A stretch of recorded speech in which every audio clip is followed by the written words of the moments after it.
Je veux vous présenter celle qui agira aujourd'hui à titre de personne ressource. Plusieurs d'entre vous se souviennent probablement encore de cette dame toute simple qui s'était adressée à nous en mai 2012 au campus Notre-Dame-de-Foix lors de nos journées de formation continue. Par son témoignage tout simple et rempli d'expériences et d'exemples très concrets, Madame Florence de Léritz avait su nous interpeller sur notre style de leadership.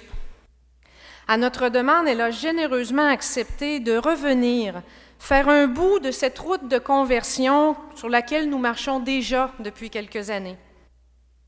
Qu'est-ce qui nous a fait pencher sur le choix de Madame de Léritz? Bien, tout simplement, c'est la combinaison d'une femme bien présente aux réalités du monde, d'une personne dont la formation et la riche expérience professionnelle ont été mis au service de l'Église, et finalement, tout simplement, d'une personne baptisée qui s'implique concrètement dans la première annonce et la nouvelle évangélisation.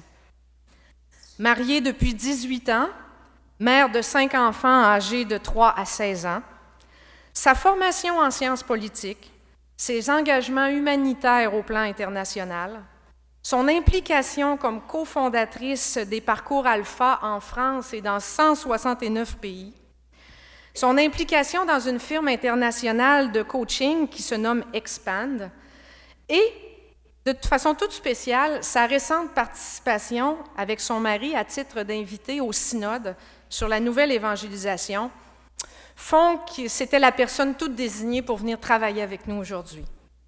Alors, je m'arrête ici sur les présentations car je sais que la journée d'aujourd'hui vous permettra de continuer à découvrir cette femme extraordinaire qui accepte de venir nous donner un coup de main. Bienvenue, Madame de Léritz, et je vous cède la parole.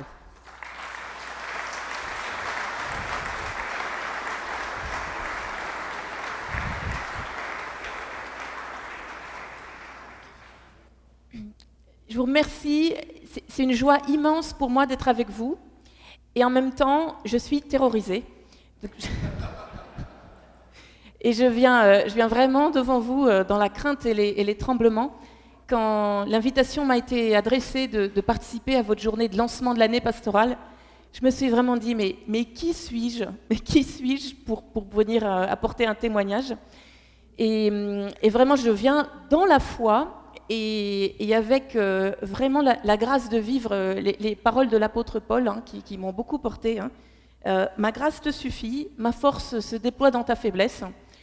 Et peut-être que ça parle à certains d'entre vous, parce qu'il y a aussi des moments dans la vie où on se sent surtout dans la faiblesse. Et la bonne nouvelle, c'est que ça nous permet de vraiment voir la puissance du Seigneur se déployer à travers ça. Peut-être qu'on lui fait plus de place à ces moments-là qu'à d'autres. Et c'était peut-être aussi dans le plan du Seigneur que ça se passe comme ça, parce que très tôt, en réfléchissant avec Alain, avec Marie, sur le thème de cette journée, on a eu à cœur de vraiment travailler l'appel du pape François, d'être une église qui sort d'elle-même, qui va vers les périphéries existentielles. Et sortir de soi-même, il y a des aspects qui sont douloureux, inconfortables, tristes, et c'est une réalité aussi. Et je dois dire que le Seigneur m'a un peu préparée là, dans ces mois derniers, parce que j'ai vécu un deuil, j'ai perdu ma maman. Et donc ce sujet du deuil et de la perte, ce n'est pas des belles paroles ou des analogies ou des exemples, c'est quelque chose qui est très très présent pour moi aujourd'hui. Et puis, j'ai aussi fait l'expérience de mes limites en vivant des petits ennuis de santé qui, sans être graves, m'ont mis dans un épuisement tel que quelques heures avant de prendre l'avion, j'étais à la ramasse, au lit, incapable de bouger, de me lever. Et là aussi, je me suis dit, alors à la fois c'est terrorisant, parce qu'il faut que je sois là aujourd'hui et que je parle, c'est quand même pas des circonstances qui aident, et puis en même temps, c'est peut-être la meilleure préparation aussi, parce que pour sortir de nous-mêmes, on a aussi des choses à traverser, qui sont à nommer, et qui sont un passage un peu pascal, et c'est ça qu'on voulait vous proposer dans cette journée, de comprendre le processus de transition que nous vivons aujourd'hui dans l'Église et qui implique de passer à travers aussi des crises, c'est le mot qu'emploie le pape François, il y a des crises, pour être vraiment une Église missionnaire, une Église qui sort d'elle-même, qui va à la rencontre des autres. Donc ce matin, comprendre un peu ce ce processus de transition vers cette terre qui nous est promise, vers la promesse du royaume. Et puis cet après-midi, comprendre un petit peu mieux les caractéristiques de l'Église missionnaire que nous sommes appelés à être sans cesse davantage. Donc c'est le programme, et je suis sûre, là comme j'arrive de Paris, qu'il y a plein de choses que je vais vous dire qui vont vous énerver. Dans le style, dans les dessins, parce que j'ai une tablette, parce que j'ai pas les bons mots. Et donc je vous demande de vous munir chacun d'un petit sac à pardon. Donc vous pouvez vous l'imaginer, vous avez un sac à pardon, vous en mettez une bonne vingtaine dedans. Et puis dès qu'il y a une image, un mot, un truc qui vous dérange, merci de sortir un petit pardon. Et je pense qu'avec une vingtaine, on aura tenu la journée, en vous aidant à dépasser les irritations ou les petits inconforts qui peuvent venir en parlant. Alors aujourd'hui, on est le 11 septembre, et les médias sont pleins du fait que ce n'est pas une journée comme les autres, le 11 septembre. Le 11 septembre 2001 nous a fait rentrer dans une ère très nouvelle de complexité, d'incertitude, et qui peut aboutir à nous mettre légitimement dans la peur et dans le repli. Et là, je vous invite à ce qu'on prenne ensemble ces textes très, très forts. Il y en a plein d'autres. Le pape François, on court derrière. Hein. Tous les jours, il y a quelque chose de nouveau et d'inspirant. Et c'est un peu comme avec l'Esprit Saint. Pour poursuivre, il faut vraiment être branché. Mais qu'on puisse le lire ensemble avant de regarder un petit peu, parce que ça nous parle aussi de la transition qu'on a à vivre. Je vais en lire quelques extraits avec vous. En ce moment de crise, nous ne pouvons pas nous inquiéter uniquement de nous-mêmes, nous enfermer dans la solitude, dans le découragement, dans le sentiment d'impuissance face aux problèmes. Ne pas s'enfermer, s'il vous plaît. C'est cela le danger. Nous nous enfermons dans la paroisse, avec les amis, on se tient chaud, hein, dans le mouvement, avec ceux avec qui nous pensons les mêmes choses. On est sur la même longueur d'onde. C'est plus confortable quand on a peur d'être avec ceux avec qui on est sur la même longueur d'onde. Mais savez-vous ce qui se passe? Quand l'Église devient fermée, elle tombe malade. Elle tombe malade. Pensez à une pièce fermée pendant 1 an. Quand tu y retournes, il y a une odeur d'humidité. Pour ne pas dire plus. Hein. Il y a beaucoup de choses qui ne vont pas. Une église fermée, c'est la même chose, c'est une église malade. L'église doit sortir d'elle-même pour aller où? Vers les périphéries existentielles, quelles qu'elles soient, mais sortir. Je passe un petit peu plus loin, quand le pape François nous parle de ce passage de l'Apocalypse, avec Jésus à la porte, quand il nous appelle pour rentrer dans notre cœur, le pape nous pose cette question. Combien de fois Jésus est-il à l'intérieur et frappe à la porte pour sortir? C'est bien qu'il soit à l'intérieur, mais il est aussi là pour sortir. On est là pour le transmettre, pour être contagieux. Et nous ne le laissons pas sortir en raison de nos certitudes, parce que très souvent, nous sommes enfermés dans des structures caduques qui servent seulement à nous rendre esclaves et non des fils de Dieu libres. Alors je voulais partir de ça parce que ça me paraît important de réaliser tranquillement qu'il n'y a pas de vie et pas de croissance sans crise. Et c'est quelque chose où on peut être tellement dans la peur par rapport à un monde qui nous paraît rejeter profondément le christianisme et la culture chrétienne, de comprendre que oui, c'est une crise, mais il n'y a pas de croissance sans crise. Et là, je vais prendre quelques petites analogies avec des petits dessins. Alors peut-être qu'il y en a qui vont aimer les petits dessins, d'autres pas, donc préparez votre sac à pardon. Hein. Alors je suis très douée en dessin, je ne vais pas vous donner de complexe, hein, soyez-en sûrs. Ça, c'est un tronc d'arbre en coupe. Et qu'est-ce qui se passe quand on regarde un arbre? On a une alternance des couches plus claires, hein, qui sont blanches, et puis de couches plus resserrées, qui sont les stries foncées. Les parties blanches, elles correspondent au printemps, à l'été, à une croissance rapide. C'est ça qui fait la taille de l'arbre. c'est là où il y a de la sève et il y a de la croissance, une période de croissance rapide. Et puis, on le sait tous, les parties plus brunes, c'est hiver, c'est l'automne aussi. C'est un moment d'arrêt de la croissance, de mort aussi, ou de croissance lente.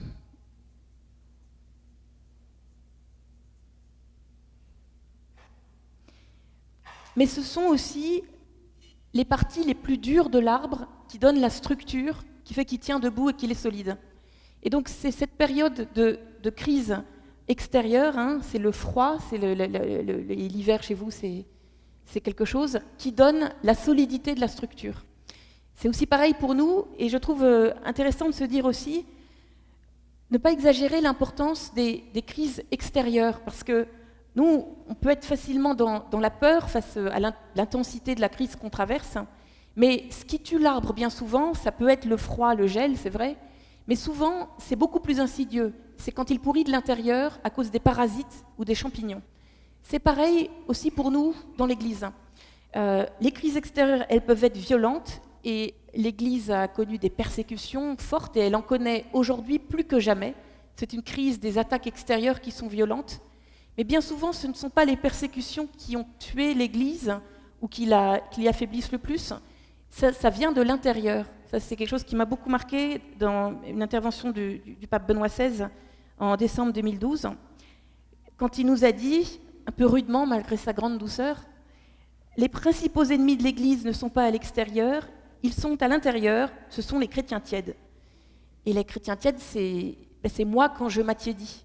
On a vraiment à se dire, les crises à traverser, elles nous renforcent, méfions-nous plutôt de la crise intérieure, de l'attiédissement qui peut nous guetter. Donc ça, c'est une première analogie avec le vivant, avec la nature. Il y en a une autre que, alors dans le réseau Expand dans lequel je travaille, on aime beaucoup Romano Guardini, qui, malgré son nom italien, était un prêtre et théologien allemand, qui a été un des grands formateurs, un des maîtres de Joseph Ratzinger. Et alors, Romano Guardini a écrit plein de livres magnifiques. Tout n'est pas forcément facile à trouver, tout n'est pas réédité, mais ça vaut vraiment le coup. Dont un très beau qui s'appelle Les âges de la vie. Je vais l'écrire.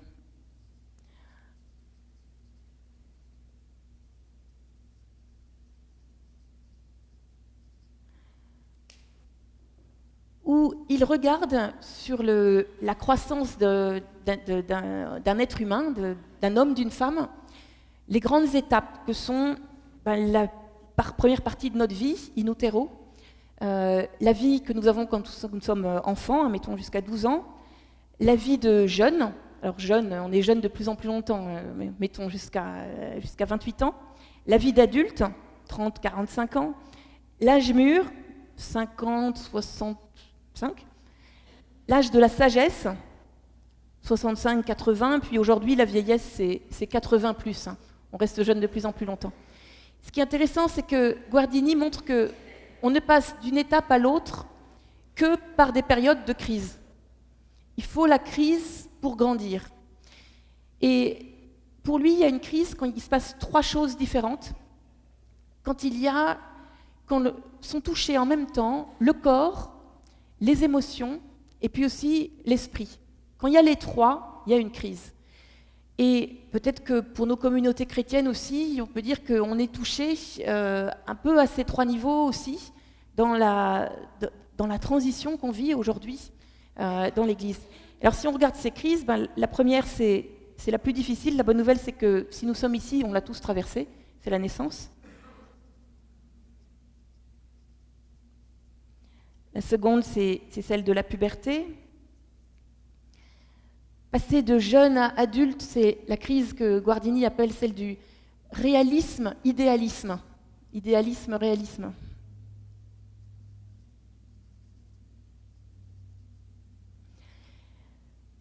La crise qui nous fait passer à l'âge mûr, c'est celle des limites.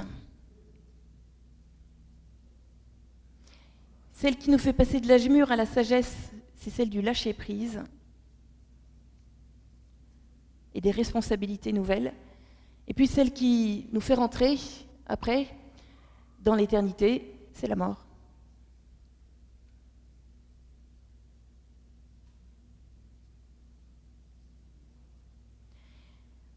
Et à chaque étape de crise, et vous ferez l'analogie aussi avec la vie chrétienne et les communautés chrétiennes, on a 3 attitudes possibles. C'est pour ça que j'ai fait 3 flèches ici. La première, c'est d'être dans la peur ou le déni. Le déni, ça peut être de se dire, quelle crise? Il n'y a pas de crise. Il y a encore du monde à l'église, il y a encore du monde à la messe, il y avait beaucoup de monde à tel événement. On veut pas voir les choses, on ne veut pas voir ce qui se passe. Et ça, si on prend, prenons une pour illustrer, peut-être la crise de la puberté. C'est difficile à la puberté, on change dans son corps, dans ses émotions, dans sa tête. Ça peut être difficile à vivre et on peut se dire, mais moi j'ai pas envie de grandir, je veux rester un enfant. Je veux m'accrocher à ma vie de petite fille ou de petit garçon, je suis encore un enfant. Ça, c'est le déni ou la peur. Il y a aussi l'autre façon de vivre la crise que Guardini nous décrit, c'est celle de se mettre soi en premier, l'individualisme. C'est la liberté, je rejette mes parents, je claque la porte, je veux sortir, je veux casser un nombre de relations qui m'ont porté jusque-là, mais qui aujourd'hui m'enferment, sont un peu un corset. C'est moi d'abord. Et puis, la dernière option, c'est le choix de la responsabilité, prendre le maximum de liberté pour l'adolescent, tout en gardant les relations clés avec les parents, avec la famille. Ça, c'est une crise. Si on en regarde une autre qui est intéressante, moi je suis en plein dans la crise des limites. Crise des limites, nous vivons, là je suis dans les bilans sanguins, j'ai de l'anémie, j'ai des petits déséquilibres, plein de petits soucis. Il y en a, c'est pour beaucoup, il y a le diabète, la thyroïde, les machins pour les uns ou pour les autres. C'est la prise de conscience, ça peut être à 45 ans, à 50 ans, peut-être plus tard, que je ne suis pas tout puissant, je ne peux pas tout accomplir, ce que je ne vais pas pouvoir faire peut-être tout ce dont je rêvais, que ma vie est limitée. Et là, je peux avoir plusieurs réflexes. Alors le réflexe que vous voyez peut-être souvent, spécialement chez les personnes qui vivent cette crise dite du milieu de vie, en n'ayant pas forcément traversé les autres avec le choix de la responsabilité, c'est qu'ils revisitent ces anciennes crises en disant « mais non, moi je ne veux pas vieillir, je ne suis pas vieux ». Au cas un peu fréquent, hein, si on caricature, c'est l'homme de 45 ans qui se dit « mais moi je me sens très jeune ». En revanche, ma femme, elle a un peu une tête de grand-mère, ça me vieillit terriblement, moi, d'être avec cette femme-là. J'en prends une de 25 ans de moins, j'achète une voiture décapotable et moi je me sens, je m'inscris à la gym, je fais du sport, je reste un jeune homme. Ça c'est un peu la tentation de toute puissance ou d'illusion. Ça peut nous guetter parfois. L'autre tentation, c'est la peur. Oh, mes examens, je fais du diabète, il faut que je fasse attention. Et là la tentation c'est de devenir un fonctionnaire, même un fonctionnaire de Dieu. J'ai tel engagement, je réduis. Je fais un 9h, 18h, il ne faut pas m'appeler après 18h, il ne faut pas me bousculer. Je me ménage, et là je rentre dans une vie de petit vieux, très très très avant l'heure. Mais moi, quand j'ai mes bilans sanguins, je peux me dire, oh là là, il faut que je fasse... Je peux vraiment avoir la tentation de me dire, je vais rentrer dans une vie de petite vieille, il faut que je me ménage. Et puis, il y a le choix de la responsabilité, qui va être de se dire, j'assume mes limites et je reste dans la fidélité, et puis le Seigneur fera aussi avec mes limites. Et on a ça à vivre dans ce choix. Peut-être un tout petit mot, mais on peut passer beaucoup de temps là-dessus, il y a beaucoup de choses riches. Passer de l'âge mûr à l'âge de la sagesse, 50, 63 ans, 65 ans, ça implique la crise du lâcher-prise, et ça implique pour nous tous dans cette salle d'être capable d'avoir un rapport à nos responsabilités qui soit aussi dans le lâcher-prise. Cet âge des responsabilités nouvelles, il est que nous sommes d'abord là, nous, ici, dans cette pièce, pour faire émerger des nouveaux leaders chrétiens. Et si on ne le fait pas dès maintenant, dans 5 ans, dans cette pièce, vous serez moins nombreux, ou beaucoup, beaucoup moins nombreux et beaucoup plus âgés. On a un rôle dans cet âge de lâcher-prise, de transmission qui est absolument clé et qui n'est pas si facile à vivre. Donc professionnellement, moi, ça m'arrive d'accompagner des dirigeants, des gens qui ont fondé des choses. Parfois, ils ont fondé une communauté, une nouvelle, un mouvement dans l'Église. Parfois, c'est une entreprise, quand c'est des personnes dans l'entreprise. Et je vois des fondateurs qui, à 90 ans, bon pied, bon oeil, ne lâchent pas les manettes. Ils ont presque sacrifié la génération d'après et n'envisagent de passer la main qu'à l'âge des petits-enfants parce qu'ils n'ont pas voulu rentrer dans cette phase des nouvelles responsabilités où notre premier rôle, c'est vraiment d'accompagner le développement des autres. Donc c'est une crise intéressante à regarder en se posant la question, est-ce que j'ai lâché prise au bon endroit?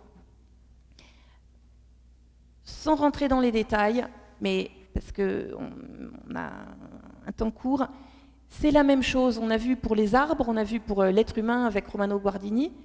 Pour les organisations, c'est pareil. Alors l'Église n'est pas une organisation, c'est un organisme vivant, c'est le corps du Christ, mais il y a un aspect d'organisation aussi dans l'Église.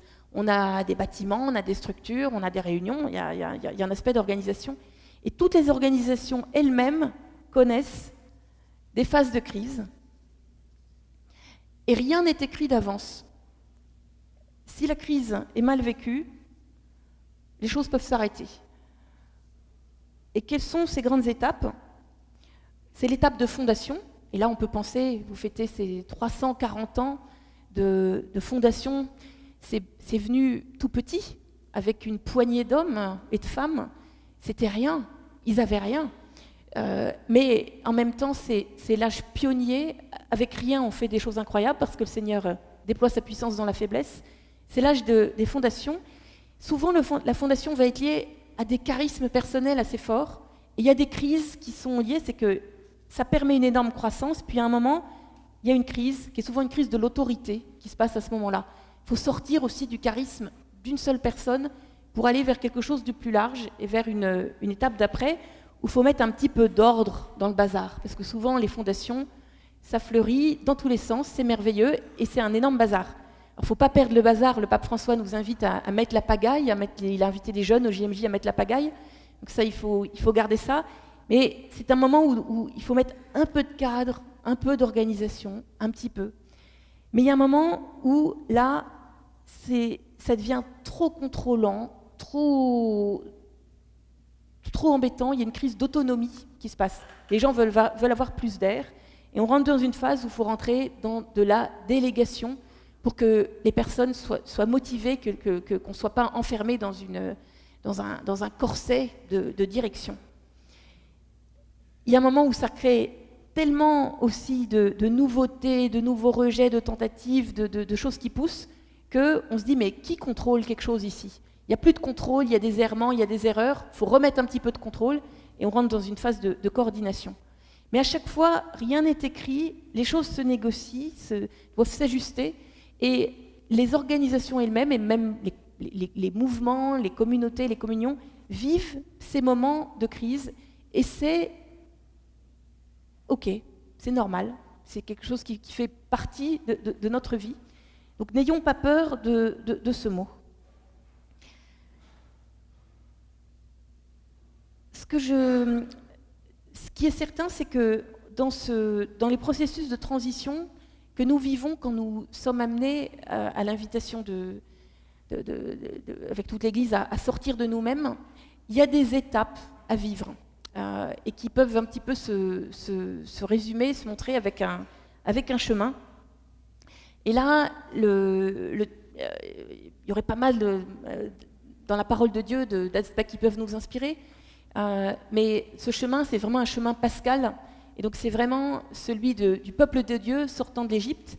Et dans l'extrait du pape François que je vous ai cité, quand il dit « nous sommes enfermés dans des structures caduques qui servent à nous rendre esclaves », il y a un peu aussi une terre d'esclavage à quitter aussi.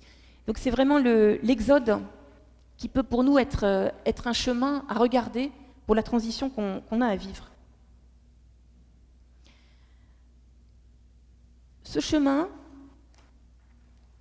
il est que... Passage.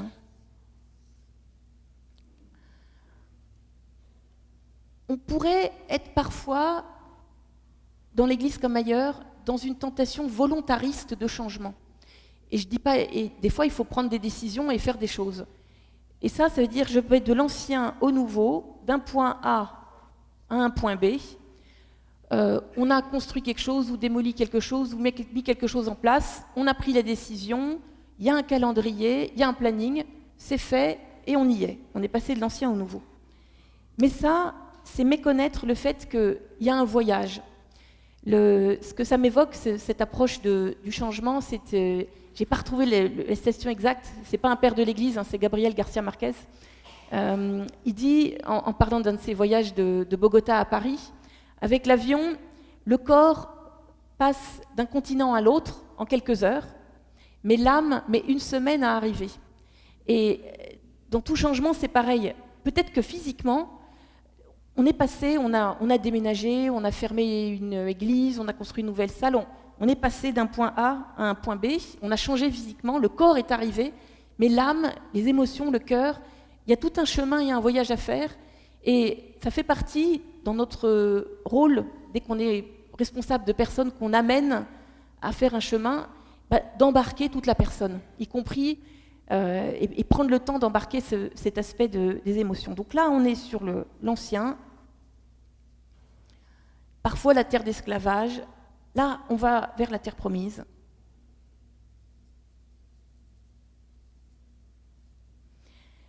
Et puis, au milieu, il y a des étapes. Il y a une étape qui consiste à mourir quelque part, à mourir avec respect.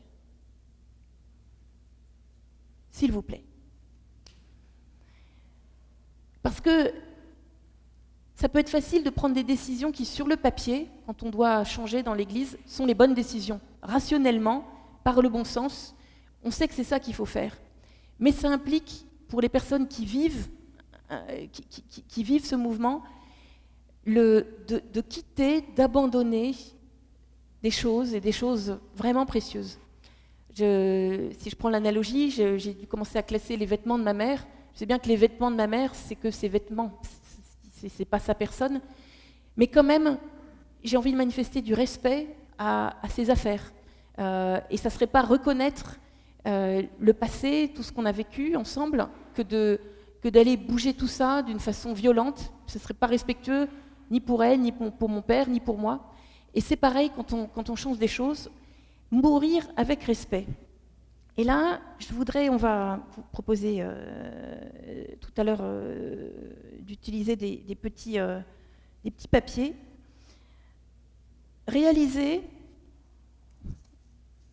vous aurez ça tout à l'heure, un petit papier bleu avec quelqu'un qui traîne des boulets dessus, l'image est forte, que dans ce que nous vivons, qui nous bouscule et qui nous déplace beaucoup, nous perdons des choses précieuses. Et il y a un coût que nous vivons dans ce changement. Ce coût, ça peut être l'insécurité de quitter des choses que nous connaissions et d'aller vers quelque chose qui est une direction, mais où tout n'est pas... il n'y a pas un pointillé par terre où il suffirait de suivre le cap.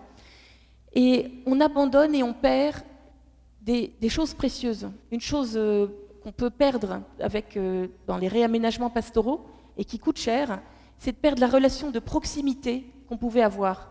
Quand on était sur un territoire d'un clocher, on peut connaître tout le monde. Et quand on vient maintenant à une paroisse, un regroupement qui comprend peut-être 10, 15, chez nous c'est parfois 32 anciens clochers, c'est plus possible d'être dans ce même rapport de proximité. On perd des relations et on perd, si on avait eu la vocation d'avoir ces relations de proximité, on perd des choses qui sont précieuses. C'est important de noter ces choses qu'on perd pour les abandonner, parfois, mais avec respect, en reconnaissant l'arrachement, la tristesse, la difficulté, pas seulement pour chacun d'entre nous, mais pour aussi ceux avec qui vous vivez. Si vous êtes prêtre, pour les agents pastoraux, pour les intervenants, pour les collaborateurs laïcs qui sont autour de vous, pour les baptisés, ils perdent des choses, peut-être pas les mêmes que vous, mais eux aussi perdent des choses. Il faut apprendre à mourir avec respect à ces réalités-là. Et puis, nous avons à rentrer dans ce qu'il y a au centre, qui a été peut-être l'illustration que dans le livre de l'Exode qui me plaît le plus. Faut que je la retrouve. C'est le peuple élu accable Moïse de reproches à de nombreuses reprises. Pourquoi est-ce que tu nous as emmenés là? Est-ce qu'il n'y avait pas assez de tombeaux en Égypte? Quand on voit à quel point l'Égypte est connue pour les tombeaux, c'est plein d'humour. Est-ce qu'il n'y avait pas assez de tombeaux en Égypte? Bah si, il y a une expertise sur les tombeaux en Égypte. Et il y a cette citation où il y a un énorme regret pour les concombres, les oignons, le poisson que nous avions pour rien, pour la viande, pour les herbes. Et c'est plein de saveurs. Ce qu'ils ont abandonné, ça avait plein de saveurs. C'est hyper concret. Et quand on bouge, on perd des choses qui avaient beaucoup de saveurs pour nous, même si c'est des petites choses. C'est un peu ridicule, on voit le grand dessein de Dieu, l'Exode, la terre promise, et les oignons et les concombres. Ben oui, mais ça manque. Et nous aussi, et pour ça que mourir avec respect c'est important, on a nos oignons, nos concombres qui nous manquent. Et il n'y a pas de honte aussi à le dire, à condition d'abandonner ça. Puis, on rentre dans ce désert. Et là, dans l'Exode au chapitre 17, un des moments de rébellion du peuple de Dieu, à Massa et Mériba, il est écrit « Ils mirent le Seigneur à l'épreuve en disant « Dieu est-il au milieu de nous ou non ?» Et ça, c'est la grande question quand on vit tous ces changements. J'ai bien aimé le PowerPoint avec la personne avec toutes les flèches dans toutes les directions. Ça part dans toutes les directions, mais Dieu est-il au milieu de nous ou non? Et l'invitation dans ce désert, cette zone neutre à traverser, c'est de bien réaliser que Dieu est au milieu de nous, même dans cette période où ça part éventuellement un petit peu dans tous les sens. Il y a une bonne façon de traverser le désert, et puis il y a une mauvaise façon. La mauvaise façon, c'est la façon française, c'est en râlant. Nous, on est très doués pour râler, et le peuple de Dieu aussi. Il y a ce passage aussi où le Seigneur dit « Je ne vais pas me tenir au milieu de toi parce que d'exaspération, je vais te tuer. Tu as la nuque trop raide. » Donc le Seigneur, il est en avant pour ne pas s'énerver trop au milieu de son peuple. Donc râler, c'est un problème parce que ça augmente terriblement le temps de la traversée du désert. Il paraît je ne sais pas si c'est 8 jours ou 15 jours, littéralement, pour faire le trajet que le peuple élu a fait pendant l'Exode. Mettons, il aurait fallu 15 jours. Ils ont mis 40 ans, parce que quand on râle, c'est plus long. Donc la mauvaise façon, c'est la façon française, c'est de râler. Mais c'est facile de râler. Et c'est pas drôle, on a un ami prêtre dans un diocèse juste à côté de chez nous. Vraiment, une équipe de prêtres qui a su appeler des laïcs et bâtir une communauté magnifique. Une communauté, 50 nationalités différentes, une paroisse qui a retrouvé un feu évangélisateur extraordinaire. Et au bout de 6 ans, il prend une année sabbatique parce qu'il n'en peut plus des râleurs, de personnes, les vieilles personnes, mais pas que les vieilles personnes, qui râlent, qui râlent. Et l'usure, au bout de 6 ans, même sur un prêtre d'une quarantaine d'années, hyper dynamique, l'usure de subir les râleurs. Donc, ne pas devenir des râleurs. Pas facile pour les Français. Moi, je parle pour moi. Qu'est-ce qui se passe dans le désert? Qu'est-ce qui se passe dans le désert? Quelle est la bonne façon de le traverser? Eh bien, apprendre, c'est le moment d'apprendre, d'écouter, et même d'apprendre de gens bizarres. Il y a ce païen, Jéthro, le beau-père de Moïse, qui est un païen, et qui vient, lui, apprendre un truc intéressant, important.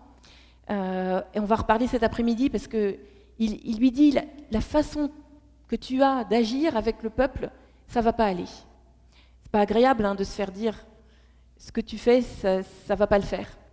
Ça vous arrive peut-être, quand c'est Dieu qui vous le dit, à travers la bouche des uns ou des autres, c'est pas très confortable. Mais Moïse écoute et il se passe des choses. On va reparler cet après-midi, je vous fais un teasing.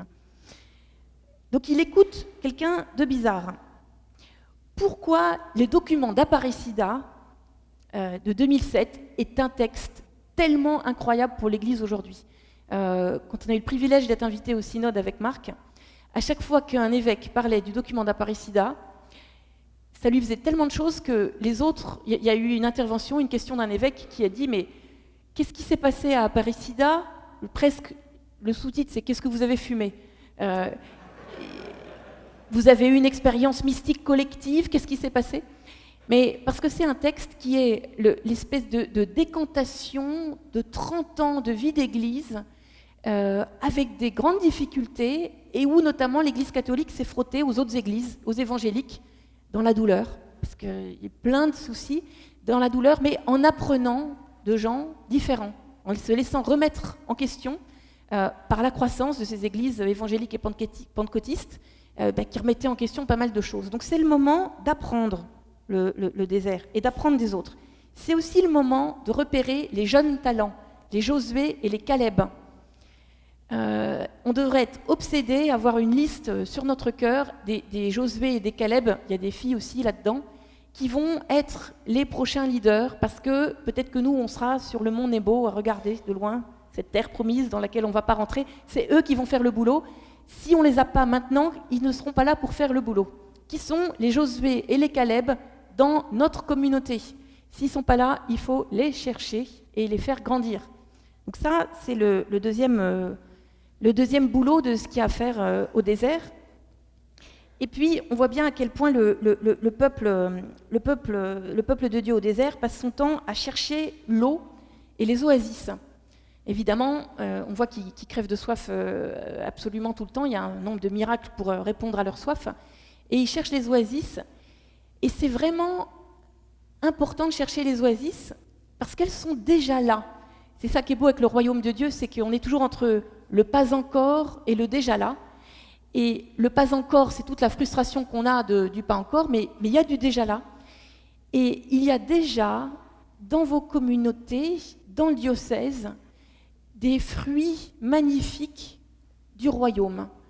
Et des fois, on ne les voit pas par insécurité et par peur. Parce que moi, je suis alpha c'est génial. Ces gens-là, l'école Saint-André ou les cellules d'évangélisation, j'ai de la jalousie. Je ne veux pas voir ce qui se passe là. C'est tellement bien ce que je fais. Ça me remet en cause. Peut-être qu'on n'est pas si bien que ça. On ne veut pas voir ce qui pousse à côté ou même chez nous parce qu'on a le syndrome, ça n'a pas été inventé par moi. Mais c'est dramatique ça. Mais ça nous arrive à tous. Moi, la première, et c'est vraiment un truc à changer. Sortir de la jalousie, de l'insécurité pour accepter de regarder ce qui pousse déjà aujourd'hui à côté de chez moi, c'est ce qu'il y a de plus dur. Quand on est arrivé avec Alpha en France, on pouvait partager aux pasteurs, aux prêtres, aux laïcs qu'on formait le fait qu'il y avait eu des conversions par milliers en Angleterre. Ah oui, mais c'est en Angleterre. Alors quand même, il y a des gens qui ont eu la foi, qui ont lancé des parcours Alpha, puis il y a eu des conversions en France. Ah oui, mais c'est à Paris. Alors ça a grandi, puis c'était à Bordeaux, puis c'était dans le sud, et puis c'était un peu partout. Ah oui, mais c'est la paroisse d'à côté. C'est la paroisse d'à côté. C'est apprendre à accepter de regarder le fruit à côté et aussi chez nous. Repérer les oasis. Et puis, on a besoin de regarder, et d'envoyer pour préparer une nouvelle naissance forte. Préparer une nouvelle naissance forte. Ces explorateurs, les Josué, les Caleb,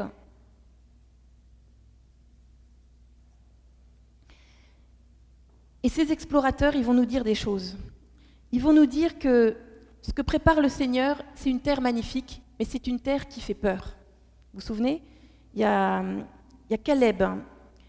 Il rentre, c'était 85 les explorateurs, je crois. Et sa conclusion, on voit l'énergie de la jeunesse, c'est il faut y aller. Il faut marcher et conquérir ce pays. Nous sommes capables. C'est succinct, c'est très enthousiaste. Mais aussitôt, parmi les 85, il y en a qui viennent tout de suite dire « Non, ça ne va pas aller, vous ne comprenez pas. Nous ne pouvons pas marcher contre ce peuple, car il est plus fort que nous. C'est un pays qui dévore ses habitants. Tout ce que nous avons vu, c'est des hommes, des femmes de haute taille. Nous y avons vu des géants. Nous nous faisions l'effet de sauterelles, et c'est bien aussi l'effet que nous leur faisions. » Et nous, on peut vraiment se dire ça. On voit la perte d'influence de l'Église. Culturellement, le christianisme, en France, a été exfiltré de la culture. C'est un peu moins le cas ici, mais c'est en train de se passer à grande vitesse tous les jours. Vous voyez tous les jours les chartes de ceci, les chartes de cela, les signes religieux ostentatoires, pas ostentatoires, enfin bref, exfiltration du christianisme. On voit les agressions, on voit des choses violentes. C'est des géants, nous nous faisons l'effet de sauterelles et c'est bien comme ça que les autres nous regardent. Et là, vraiment, il y a ce don de foi, accepter de croire à cette promesse, je te donnerai ce pays, mon ange marchera devant toi. Je te donnerai ce pays, mon ange marchera devant toi. Prions avant de faire un petit exercice. Seigneur, nous te remettons nos peurs, nos insécurités,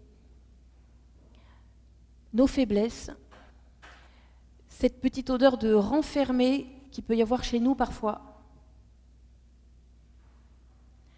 Puis nous voulons accueillir ces